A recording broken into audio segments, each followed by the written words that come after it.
Lloyd Jones, Preaching and Preachers. Now, before we get into this book actually grew out of lectures that Lloyd Jones gave, not in England, but at a seminary where you and I both share as our alma mater, Westminster Theological Seminary in Philadelphia.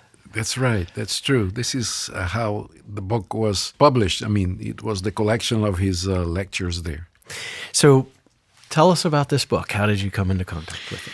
Now I have to move to a different time of my life. This time I was in South Africa to do my master degree at Potchefstroom University, which at the time was under the supervision of the Dutch Reformed Church, which was very reformed and biblical at the time.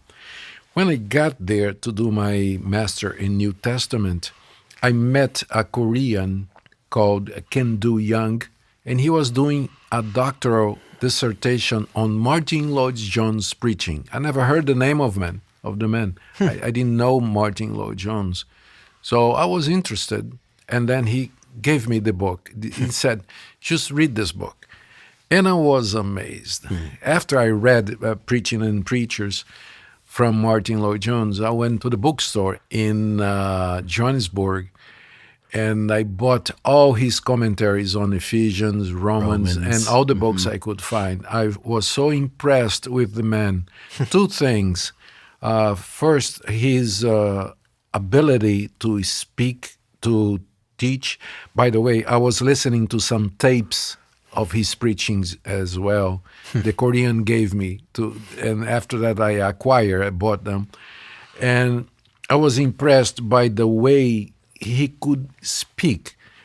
His voice was not so impressive, but as you heard him, he was like an airplane that's taken off. First picks up speed and then he takes off. He was like this in the beginning of the sermons. I would say he's taking too long.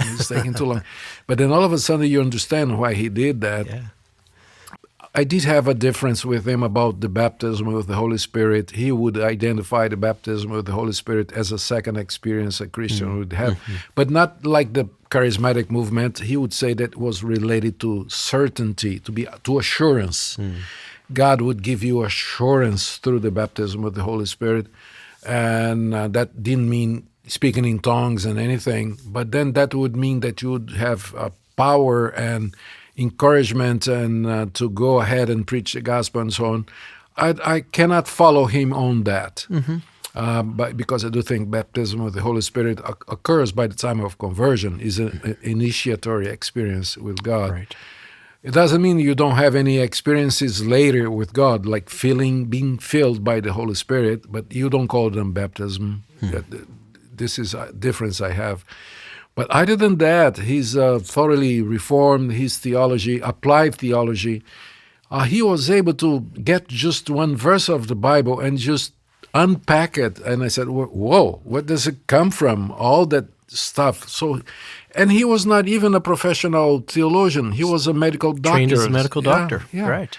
So the doctor, they called him. The doctor. Yeah, and I think those who knew him said this. He had that precision of a surgeon that he would apply to the text and to the soul, and was very precise in his preaching and in his development of his theology. Yeah.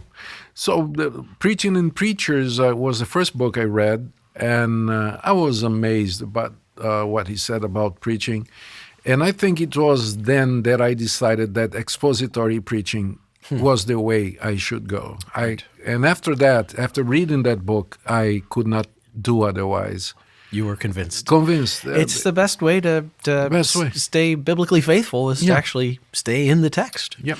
I've heard stories of Lloyd Jones preaching Westminster Chapel, of course, through the bombing of Britain, and there'd be stories where a bomb would hit nearby and it would shake the church itself, and dust would fall down from the rafters, plaster dust all over Lloyd Jones.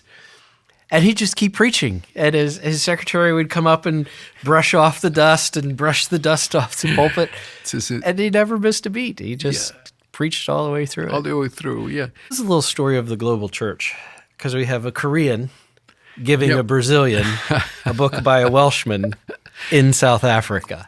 Who preach in England. That's right. A Welshman who was preaching in England. So we love it how God brings every tribe and tongue and nation together to sing his praises. Well,